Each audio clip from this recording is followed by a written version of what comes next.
Ever wondered what happens when loyalty to a gang turns deadly? Patrick Langi, a member of the notorious Comancheros motorcycle club, got caught up in a violent mess that shook Auckland. This isn't just another gang story. It's about revenge, gunshots, and families caught right in the middle. We're going to look at what really happened, why it happened, and how the law finally caught up with him. It's a story about crime, consequences, and the price some people pay for life inside a gang. Patrick Langi wasn't just any guy. He was part of the Comancheros, a gang known for their tough reputation. Originally from Australia, the Comancheros made their way to New Zealand, setting up a solid base and quickly becoming one of the country's most notorious motorcycle clubs. They're not your average biker club. Their name brings up images of leather jackets, tattoos, and a whole lot of trouble. For many, being part of the Comancheros means living by a strict code, loyalty above everything, and showing strength through action. Patrick wore the gang colors proudly, marking himself as a patched member. That biker speaks for someone who's officially in and respected. Life inside the Comancheros isn't easy. There's pressure to prove yourself, keep secrets, and sometimes violence is just part of the daily routine. Money often comes from illegal deals, drugs, weapons, and sometimes intimidation. The police have kept a close eye on them for years, but there's something about these gangs that draws people in, especially young men like Patrick. It's about belonging, power, and protection in a world that can feel rough. For some, leaving the gang is almost impossible. The rules don't just stop at membership. They reach into every part of your life. And if you try to walk away, there are consequences. For Patrick, things started to spiral when tensions grew between the Comancheros and one of their own, who wanted out. This former member, Khalid Sly Mankul, had decided he wanted no more part of the gang life. But in their world, quitting isn't simple. He was expected to pay a hefty fee to leave, something the gang calls an exit fee. When Khalid didn't pay up, trouble was brewing. That's when Patrick's story turns dark. The gang's response wasn't just a warning, it was a message. And this message was about bringing fear and violence to the doorsteps of families who had nothing to do with the gang's inner conflicts. At this point, Patrick was no longer just a member caught in everyday gang business. He became part of a plan that would shake Auckland and leave a mark on more than just the gang itself. Once Khalid Slymankul decided to leave the Comancheros without paying the exit fee, it wasn't just a small issue to the gang. It was a direct challenge to their authority. In gangs like the Comancheros, loyalty isn't just expected, it's demanded. Trying to leave, especially without settling your dues, is seen as betrayal. And betrayal comes with consequences. Patrick Langi found himself right in the middle of that fallout. Along with another gang member, Elijah Meyer, Patrick was assigned to deliver a message, a violent one. It wasn't just about Khalid anymore. The message had to hit hard, fast, and be clear. The targets? Khalid's family homes, innocent people caught in the crossfire of gang politics. On the night of August 25th, 2023, this plan went into action. Using stolen vehicles, Patrick and Elijah carried out drive-by shootings at two homes connected to Khalid's family. The first was in Mandurah, where bullets shattered windows and even pierced a bedroom where children were playing. Imagine that, children, completely unaware, suddenly faced with the sound and danger of gunfire, aimed not at them, but at someone else's fight. The second attack wasn't much different. Another home was riddled with bullets, and a man trying to escape was grazed by one of the shots. Both cars used in the attacks were later burned, a clear attempt to destroy evidence and confuse police investigations. It wasn't just reckless violence.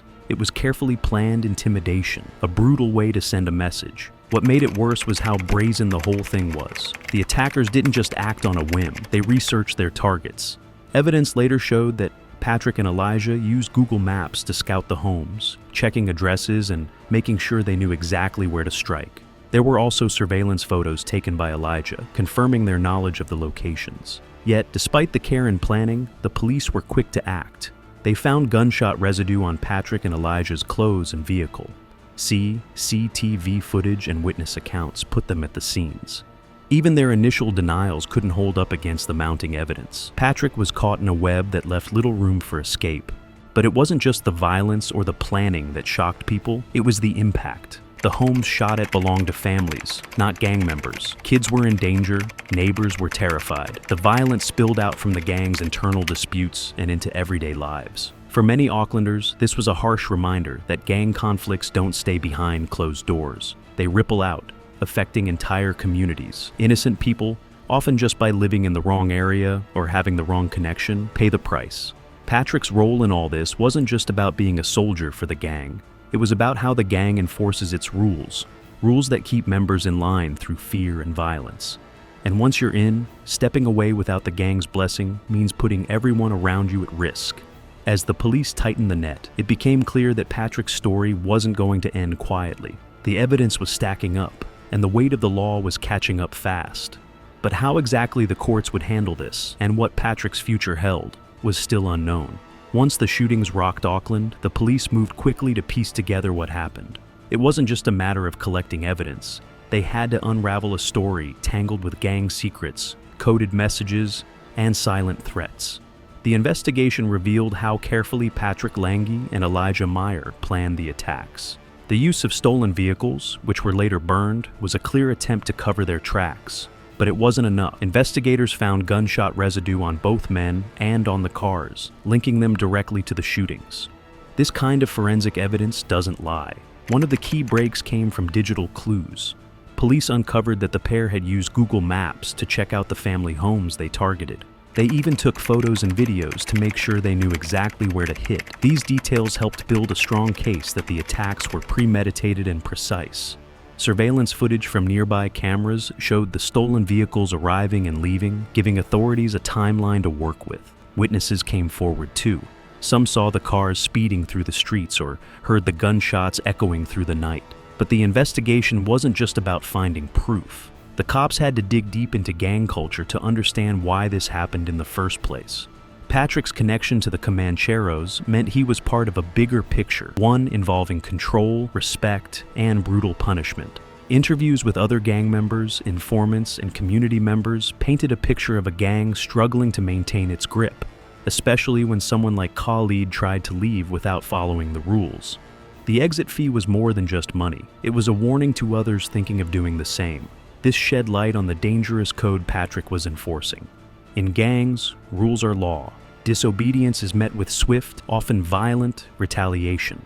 Patrick and Elijah's actions were designed to scare, not just punish Khalid, but his whole network. As the police gathered evidence, the weight of it started to close in on Patrick.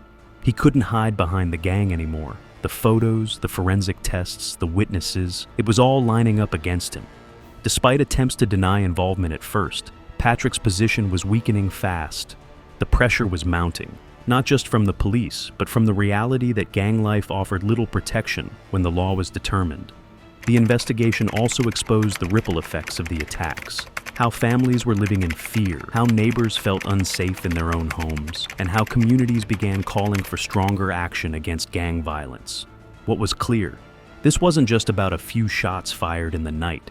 It was a warning shot fired at the entire city, showing how gang conflicts can spill into everyday life with devastating consequences. For Patrick, this marked a turning point. The investigation was thorough, and the evidence against him was solid. It was only a matter of time before the legal system caught up with the man, who once thought he could enforce gang rules without facing the music. After the investigation closed in, Patrick Langi's case moved into the courtroom, where the stakes were higher and the outcome far less certain. This wasn't just about a gang member caught in a crime, it was about justice for the families who lived through that terrifying night. When the charges were laid, they were serious. Discharging a firearm recklessly, arson for burning the stolen vehicles, and attempted murder, among others. But in the world of legal battles, not everything goes exactly as it seems from the outside. Patrick pleaded guilty to several charges, including reckless shooting and arson, but the attempted murder charge was dropped as part of a plea deal. This kind of arrangement isn't unusual. It saves time and resources for the court and can mean a lesser sentence for the defendant. Still, it doesn't take away from the severity of what happened. The judge made it clear that Patrick's actions had serious consequences, especially because innocent people were put at risk.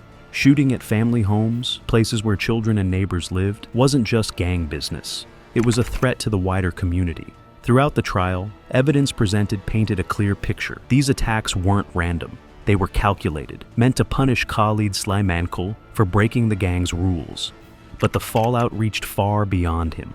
Families were left traumatized, living with fear long after the gunfire stopped. The courtroom also revealed the complex world of gangs, a world where loyalty is prized, but crossing the line can land you behind bars for years.